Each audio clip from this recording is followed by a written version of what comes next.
तो लॉकडाउन में जो नुकसान हुआ है सरकार उसकी भरपाई करने की कोशिश कर रही है। 20 लाख करोड़ का एक मेगा पैकेज और उसकी तीसरी किश्त आज। दूसरी और तीसरी किश्त की बात की जाए तो लगातार किसानों की बात हुई है, कृषि कल्याण की बात हुई है। सीधा रुख करेंगे इस समय हिसार का। महेश हमारे साथ जुड़ गए हैं। महेश, सीधा आपके पास आते हुए, क्योंकि सरकार ये दावा कर रही है कि आत्मनिर्भर भारत अभियान, इस अभियान से पूरा देश जुड़ेगा, लेकिन देश का किसान अगर आत्मनिर्भर नहीं होगा तो इस अभियान को रफ्तार कैसे मिलेगी? किसानों का मनोबल तो बिल्कुल टूटा हुआ है। देखिए पूजा, साफ तौर से बात कही जा सकती है कि जमीनी हकीकत और घोषणाओं में अंतर कितना है वो जरा समझने की कोशिश कीजिए।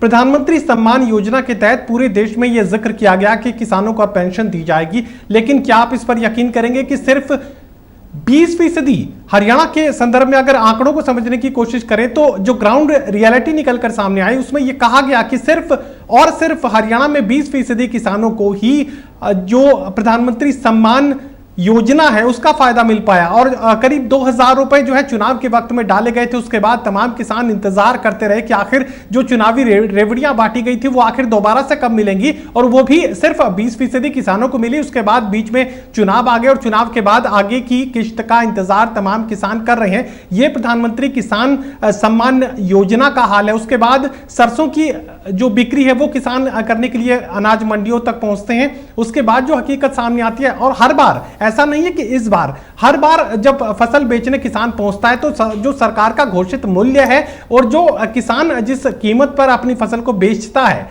उसमें काफी अंतर देखने को मिलता है। जो सरकार की तरफ से घोषित सरसों का जो मूल्य था प्रति क्विंटल 4425 रुपए सरकार की तरफ से तय किया गया। अब सिर्फ और 30% किसान ही ऐसे हरियाणा में हैं जो 4425 रुपए की दर पर अपनी सरसों की फसल को बेच पाए। यानी 70% जो किसान हैं उन्होंने 3500 से 3800 रुपए के बीच में आड़तियों को या बिचौलियों को अपनी फसल बेचने का काम किया है। अब 3500 रुपए वाली फसल 4425 रुपए में सरकार के खाते में किस तरीके से जमा की जाएगी, या तो वो बिचौलिया जाने या तो वो आड़ती जाने। और हर बार ये देखने को मिलता है कि 3500 की फसल सरकारी रेट पर जब सरकार के गोडाउन तक पहुंचती है तो 4425 रुपए के रेट पर पहुंचती है।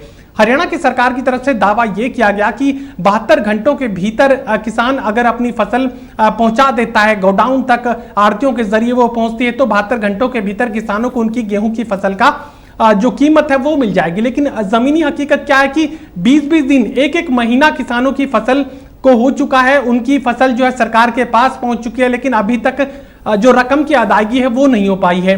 और अगर वो पैसा आएगा भी तो किसान की जेब तक कैसे पहुंचेगा, ये सबसे बड़ा सवाल है। शायद यही वजह है कि किसान भी महेश मांग कर रहे हैं, किसान भी ये मांग कर रहे हैं कि उनको ये घोषणाएं नहीं चाहिए, योजनाएं नहीं चाहिए, उनको डायरेक्ट इनकम बेनिफिट चाहिए। आपके पास लौटेंगे महेश, लेकिन एक रिपोर्ट हम और देख लेते हैं।